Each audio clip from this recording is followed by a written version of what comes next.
L'AGEV vous propose la semaine du chef de l'État.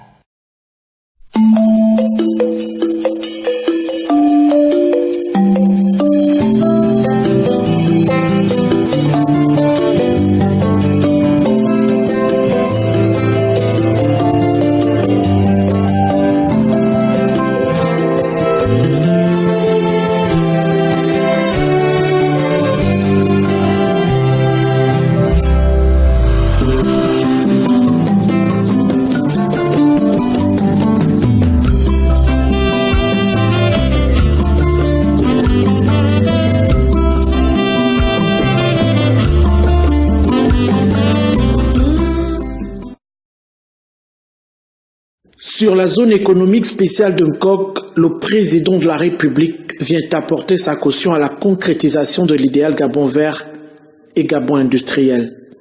Accurate Industrie, le dernier né des opérateurs économiques, constitue une valeur ajoutée à la transformation locale du bois en République gabonaise. Nous pouvons nous satisfaire au vu de ce qui a été dit. Nous commençons une zone économique en 2010. Beaucoup avaient parlé d'éléphants blancs. Bon, aujourd'hui, vous avez entendu différents intervenants, le nombre de sociétés qui s'installent de plus en plus et la production qui augmente. Et il faut seulement retenir aujourd'hui que, nous exploitons le bois, mais surtout, nous protégeons et nous conservons. Donc, cette exploitation-là ne met pas en danger la forêt. Aux 74 entreprises présentes ici vont désormais s'ajouter sous peu 4 autres opérant dans des secteurs d'activité variés. Une belle contribution à la valorisation du potentiel industriel dans notre pays.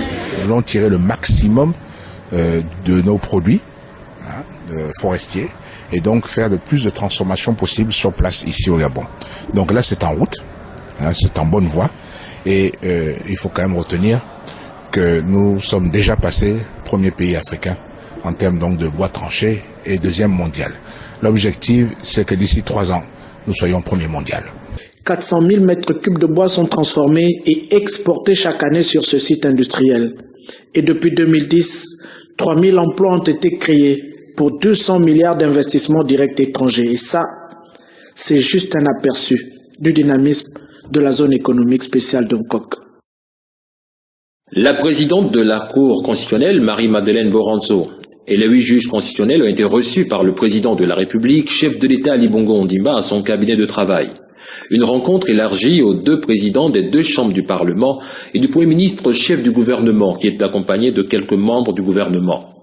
Au cours de cet entretien, la Cour constitutionnelle, organe régulateur du fonctionnement des institutions et de l'activité des pouvoirs publics et gardienne des lois, est revenue longuement sur la situation de l'Assemblée nationale et les autres institutions qui ne fonctionnent plus régulièrement. À l'exemple du Conseil économique et social devenu Conseil économique et social et environnemental, la médiature de la République, le Conseil national de la communication devenu la haute autorité de la communication.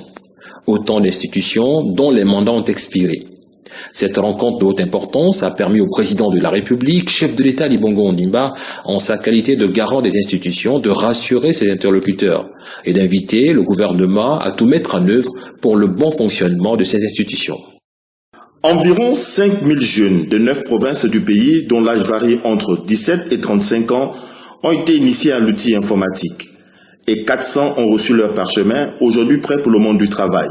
La cérémonie de remise des attestations de réussite du programme Train My Generation, Former ma génération, a eu pour cadre le palais présidentiel en présence du chef de l'État Ali Bongo Ondimba et de la directrice générale de l'UNESCO. Ce programme dénommé Train My Generation, ou Former ma génération en français, matérialise la vision du président de la République, chef de l'État, son Excellence Ali Bongo Ondimba, d'offrir une formation qualifiante à la jeunesse gabonaise. Idée lancée en avril 2013 lors de la 2e édition du New York Forum for Africa. L'annonce de ce projet avait été faite par le chef de l'État Ali Bongo Ondimba lors du New York Forum Africa en 2013 face à ses pairs de la CEMAC. La jeunesse occupe une place de choix dans la vision du président de la République Ali Bongo Ondimba et l'UNESCO apprécie les efforts du Gabon. Les objectifs du dit projet ont été atteints. Alors ce programme après 3 ans de mise en œuvre, a été, je le crois, un succès, a permis de former au monde du digital et de préparer à cette révolution technologique que nous vivons en ce moment, qui est d'une rapidité extraordinaire et qui conditionne notre avenir. Et pour s'inscrire dans cet avenir, pour avoir les clés de notre destin, il faut avoir les clés de ce monde digital. C'était l'objectif de ce programme. L'Organisation des Nations Unies pour l'éducation, la science et la culture a signé avec RTL Gabon le premier partenariat jamais conclu avec une entreprise privée basée au sud du Sahara. Cette formation a été dispensée à des jeunes scolarisés et non scolarisés dans des centres de formation créés au sein de certains établissements secondaires des 9 provinces du Gabon. La coopération entre le Gabon et l'UNESCO est vieille de plusieurs décennies. La rencontre de ce jour entre Ali Bongo Ondimba et Audrey Azoulay a inscrit aux échanges les perspectives d'un développement de cette coopération. Nous avons fait le tour des coopérations entre le Gabon et l'UNESCO et parlé des attentes du Gabon pour l'avenir. Nous avons parlé beaucoup d'éducation, à la fois d'éducation des filles, d'éducation scientifique, d'une meilleure aussi adéquation du système de formation aux besoins économiques de développement.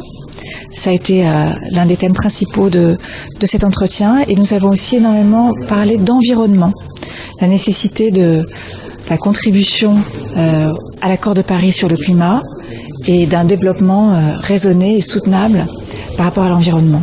La protection du patrimoine gabonais dans sa diversité figure en bonne place des objectifs de l'UNESCO dans sa coopération avec notre pays.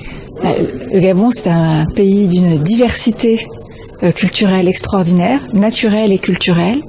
Il y a tout le patrimoine, et vous avez derrière moi des masques magnifiques, il y a tout le patrimoine culturel matériel, mais il y a aussi tout le patrimoine immatériel qui témoigne des traditions, qui témoigne de l'histoire et de l'identité, qui aussi pourrait être mieux protégé et mis en valeur. Le Gabon a ratifié la Convention pour la protection du patrimoine mondial culturel et naturel. À ce jour, un site protégé est inscrit au centre du patrimoine mondial. Il s'agit de l'écosystème et paysage culturel relique de la Lopé au Kanda. Le président de la République, chef de l'État Ali Bongo Ondimba, est arrivé à Kigali au Rwanda où il prendra part au sommet extraordinaire des chefs d'État et de gouvernement de l'Union africaine sur le lancement officiel de la zone de libre-échange continentale. Une zone qui vise à faire de l'Afrique la plus grande zone commerciale du monde où les biens et les services pourront être échangés sans aucune restriction entre les États membres.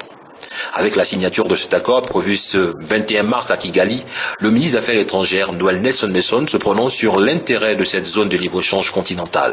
Avec la vision d'un Gabon émergent, de son Excellence le Président de la République, chef de l'État, et aujourd'hui le plan de relance économique sont des orientations qui vont forcément tirer avantage de ce projet de zone de libre-échange.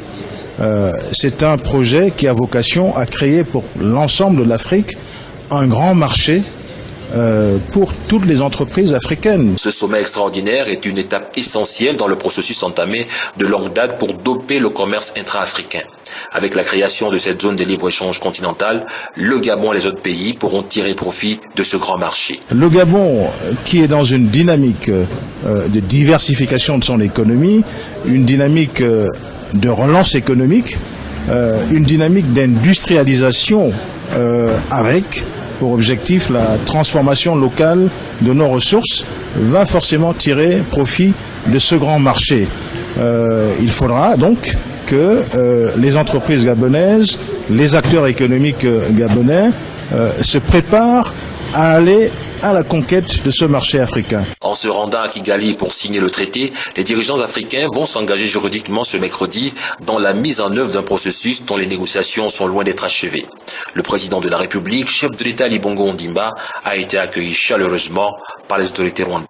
C'est officiel, 44 pays membres de l'Union africaine ont signé à Kigali au Rwanda l'accord de création de la zone de libre-échange continentale, 43 la déclaration de Kigali et 27 le protocole de libre circulation. Le Gabon, représenté par le président de la République, chef de l'État Ali Bongo Ondimba, a procédé également à la signature de l'accord de libre-échange dans les 4 langues de l'Union africaine, suivi de la déclaration de Kigali. Un acte historique salué par l'ensemble des chefs d'État et des représentants de l'Union africaine. En prenant la parole, le président de la République, chef de l'État Ali Bongo Ondimba, a déclaré que la zone de libre-échange favorisera plusieurs emplois et une croissance plus inclusive. En signant donc cet acte juridique, nous pouvons d'ores et déjà être résolument optimistes. À travers les économies d'échelle générées, la zone de libre-échange continentale africaine favorisera la création de nombreux emplois et une croissance plus inclusive, porteuse d'un développement harmonieux et équilibré pour notre continent. La mise en place de la zone de libre-échange se traduira par la création d'un marché de plus d'1,2 milliard de personnes avec un produit brut combiné de plus de 3 000 milliards de dollars. La signature de cet accord est une étape cruciale franchie par le sommet extraordinaire de Kigali. La création de la zone de libre-échange est un tournant majeur depuis la réalisation de 2 objectifs prioritaires que nous appelons de nos vœux depuis janvier 2012. Le développement du commerce intra-africain et l'industrialisation pour la transformation locale de nos ressources afin d'y ajouter une plus-value. En prochaine étape, ratifier l'accord de création de la zone de libre-échange commercial signé à Kigali à l'échelle nationale par les parlements des différents pays pour entrer en vigueur. C'est en sa qualité de président à l'exercice de la communauté économique des États de l'Afrique centrale que le président de la République, chef de l'État Ali Bongo Ondimba, a présidé une réunion des pays membres de cette communauté en marge de la cérémonie officielle de lancement de la zone de libre-échange continentale à Kigali au Rwanda. Lors de cette rencontre qui a connu la participation de tous les pays de la CEEAC, les questions de paix et de sécurité dans la sous-région, la lutte contre le terrorisme dans toutes ses formes et le processus d'intégration ont été évoqués au cours de cette rencontre. Le chef de l'État Ali Bongo Ondimba a saisi également cette opportunité pour rappeler que l'intégration continentale demeure la seule option viable pour l'émergence économique de l'Afrique, ainsi que pour son insertion dans le concert des nations et dans une économie mondiale et globalisée en constante mutation. D'où la nécessité pour les États membres de faire de la paix et la sécurité une priorité. La rencontre des États membres de la CEEAC s'est déroulée dans un climat de sérénité et d'engagement, mais aussi avec la ferme conviction que la voie du salut demeure la réalisation de son intégration, une ambition partagée par l'ensemble des États membres. Des kits d'accouchement gratuits, un personnel médical mobilisé pour des bénéficiaires visiblement heureux, la gratuité des accouchements dans les établissements publics de santé est effective au Gabon. Ici, au CHU de Libreville, le président de la République et son épouse sont venus prendre le pouls de cette mesure. Toutes les personnes qui accouchent dans des structures publiques, l'accouchement est gratuit, que ce soit par voie basse ou par césarienne. Et maintenant, celles qui ne sont pas immatriculées à la CNAMGS, la CNAMGS a ouvert un bureau au niveau de l'hôpital pour que celles qui ne sont pas immatriculées, tout de suite on les immatricule pour pouvoir bénéficier de cette gratuité d'accouchement. De la parole à l'acte, le chef de l'État concrétise ici l'une de ses promesses en début d'année pour soulager les familles gabonaises face aux dépenses liées à la naissance. L'accouchement gratuit, ça ne doit pas simplement rester des mots, ça doit être matérialisé. Donc je viens me rendre compte que tout se passe bien, que les Gabonaises qui attendent un service, que ce service puisse leur être rendu. La santé est un facteur essentiel de développement. Au CHU de Libreville, comme à Ovendo ce jour, le couple présidentiel est donc venu au plus près des populations, évaluer et toucher du doigt une mesure essentielle, la gratuité des frais d'accouchement et de prise en charge des nouveau-nés pour faciliter l'accès aux soins des plus démunis. Le sceau de la République gabonaise est une mère allaitant son enfant. Autrement dit, notre pays est enclin à la politique nataliste, la démographie étant un élément essentiel pour toute nation qui aspire à un développement multisectoriel. Toutefois, on ne peut encourager les maternités sans mettre en place des mécanismes devant accompagner celle qui a la lourde responsabilité de porter la vie. La mère, puisque c'est elle dont il s'agit, a besoin d'être effectivement soutenue de quelque manière que ce soit. Premier concerné dans la mise en œuvre de cette politique d'accompagnement de la mère, le chef de l'État. Ali Bongo Ondimba, qui a pour souci le bien-être de ses concitoyens, mieux offrir des soins de qualité et de proximité aux Gabonais, avait annoncé il y a quelques mois. La mise en place d'un réseau de cliniques mobiles dans chacune des provinces du Gabon afin de permettre une meilleure couverture sanitaire à l'échelle du pays et l'accès aux soins de base pour les plus démunis. À cela s'ajoute un programme de gratuité des frais d'accouchement sur toute l'étendue du territoire national à compter du premier trimestre 2018. Plus de doute là-dessus, la gratuité des accouchements est désormais effective. Une action concrète au profit de la mère et de l'enfant qui vient s'ajouter aux allocations familiales et de rentrée scolaire, lesquelles, un tant soit peu, sont une bouffée d'oxygène au sein des ménages. J'avais donc indiqué que je souhaitais que nous puissions revaloriser, remettre en état un certain nombre de salles de classe. Et je suis au regret de constater, non seulement ça n'a pas été fait, mais qu'en plus, nous avons un certain nombre d'écoles dans ce pays qui n'ont de nom que école et qui ne ressemblent à rien du tout à des écoles. Et que nous pourrions qualifier certaines de porcheries. Et je dis bien porcheries. Et je n'entends pas que cet état de choses puisse se poursuivre. Lors de la journée citoyenne, la première dame a envoyé des équipes pour remettre à neuf une école. Et ceci a été fait avec peu de moyens. Pour être exact, ça lui a coûté 16 000. Alors, je ne vois pas pourquoi, pour pouvoir appliquer la décision qui est la mienne, il faille tout ce temps, alors que nos enfants, parce que ce s'agit même de nos enfants, apprennent dans des conditions extrêmement déplorables. Pour certaines écoles, les enfants en viennent à aller se soulager dans la nature,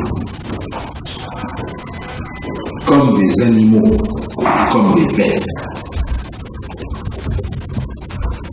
Si ceci ne vous interpelle pas, ben moi c'est le cas. Alors, l'opération que j'avais ordonnée n'est pas destinée à ce que les uns et les autres puissent s'enrichir, ni que certains d'entre vous puissent enrichir les copains. Elle est destinée à réellement remettre à niveau nos écoles. L'attentisme dans lequel vous êtes aujourd'hui me surprend. Au regard de l'importance des décisions que j'avais eu à annoncer et qu'il me semble que vous approuviez tous. Donc je répète que je voudrais que tout ceci puisse être mis en route le plus rapidement possible. Dans de bonnes conditions, en respectant nos lois en matière de passation du marché et autres. Le respect des lois ne veut pas dire que la lenteur, que ça puisse être fait le plus rapidement possible et que nos compatriotes n'aient pas à subir les aléas administratifs auxquels, pour l'instant, on les soumet. Ce Premier ministre, comme je vous l'ai déjà dit, le temps de l'action est venu et je veux voir l'action. Et que tout le monde s'exécute.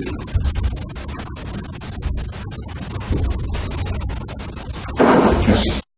C'est une mesure urgente, la réhabilitation des établissements scolaires de l'ensemble du territoire national.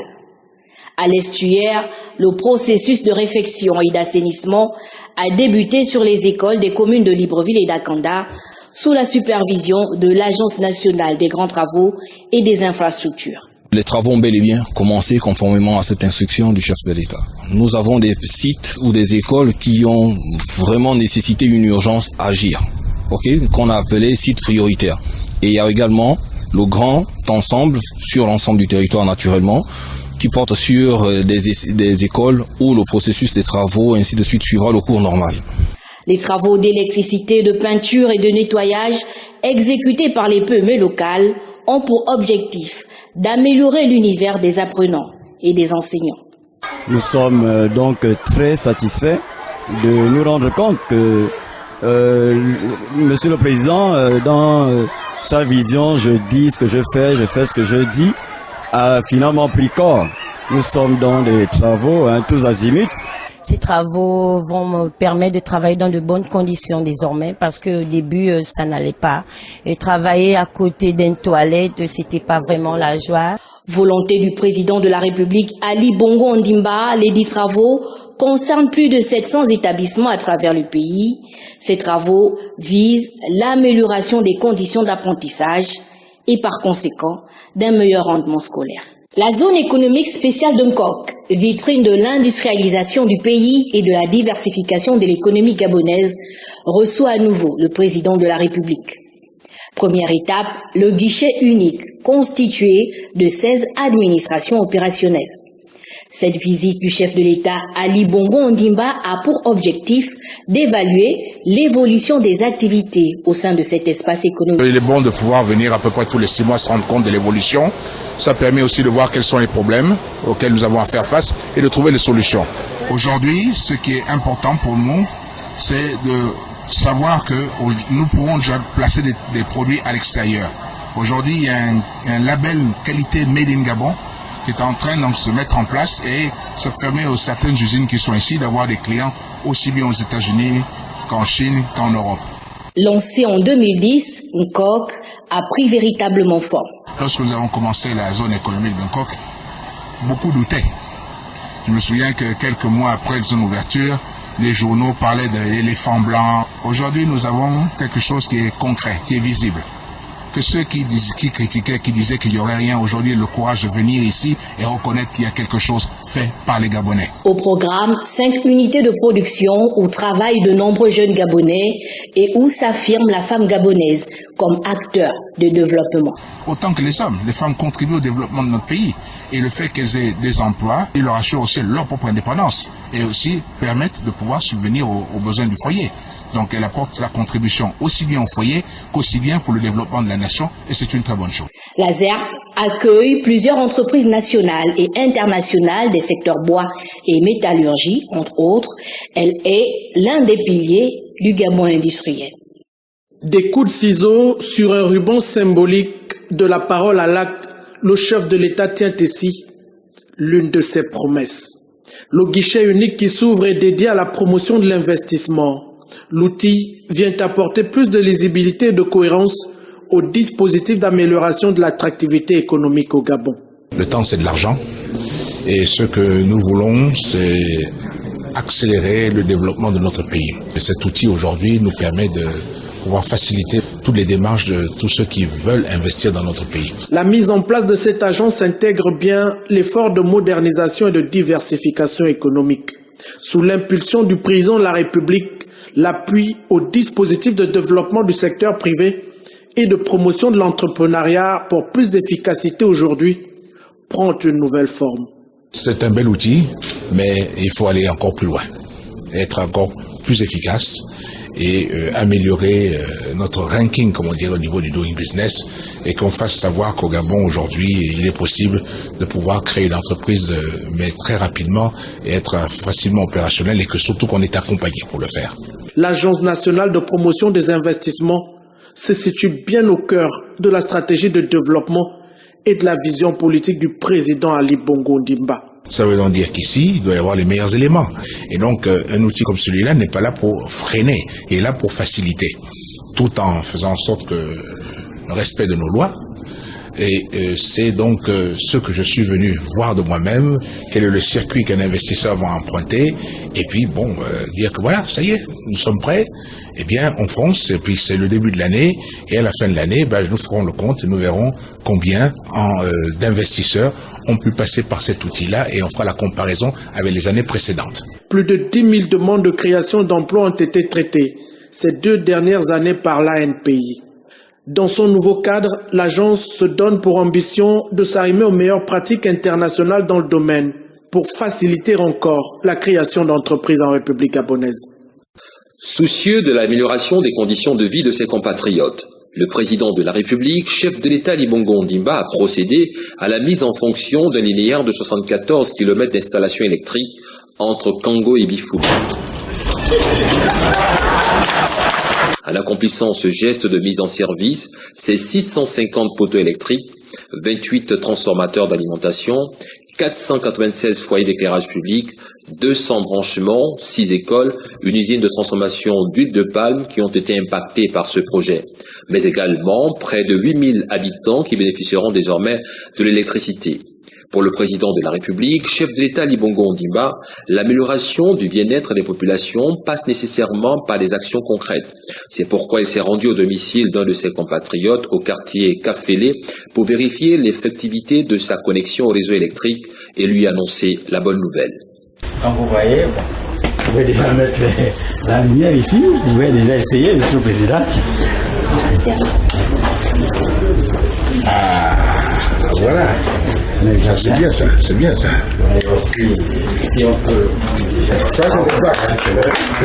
Ensuite, le président de la République, chef d'État Ali Bongo Ondimba, s'est rendu à l'école primaire d'Ayem Bokwede, où il a procédé également à la mise en service du transformateur qui alimente la zone. Un geste qui l'a conduit dans les différentes salles de classe pour échanger avec la jeunesse scolarisée sur leur avenir. Accueilli chaleureusement, le chef d'État Ali Bongo Ondimba a vérifié aussi que l'école a été électrifiée. Cette concrétisation illustre l'effectivité de sa politique de développement énergétique. C'est tout simplement la parole donnée vis-à-vis des populations qui m'avaient reçu déjà il y a quelque temps et qui m'avaient exprimé leurs besoins. Donc la leçon du jour, c'est qu'il faut écouter sa population, il faut écouter son peuple. Et donc, et je remercie les populations d'avoir été patientes pour nous laisser le temps de pouvoir trouver le modèle qui permet d'électrifier depuis le pont de Kango tout ce que nous avons pu déjà faire comme traverser comme village, et ce programme va continuer en fait jusqu'à Mouila. Rappelons que la matérialisation de ce projet d'électrification de la Nationale 1 entre Kango et Bifoun est le fruit d'un partenariat public-privé entre Olam et l'État gabonais. L'axe Kango-Bifoun, long de 74 km, est désormais connecté au réseau public électrique. Il compte 28 villages et près de 8000 habitants. Le maire de la ville de Kango apprécie les efforts des plus hautes autorités. C'est un rêve qui finit par se réaliser. Aujourd'hui, enfin, nous avons l'éclairage public. Ça veut dire que les populations pourront également bénéficier de l'éclairage domestique.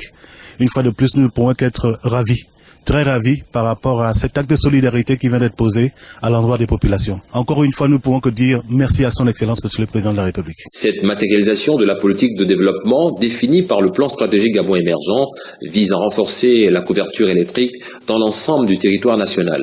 Les populations locales apprécient le geste du président de la République, chef d'État Ali Bongo Ondimba, à l'exemple des membres de la famille Ngoy. C'est pas en un jour qu'on peut construire un village. Même les États-Unis d'Amérique n'ont pas été construits en un jour.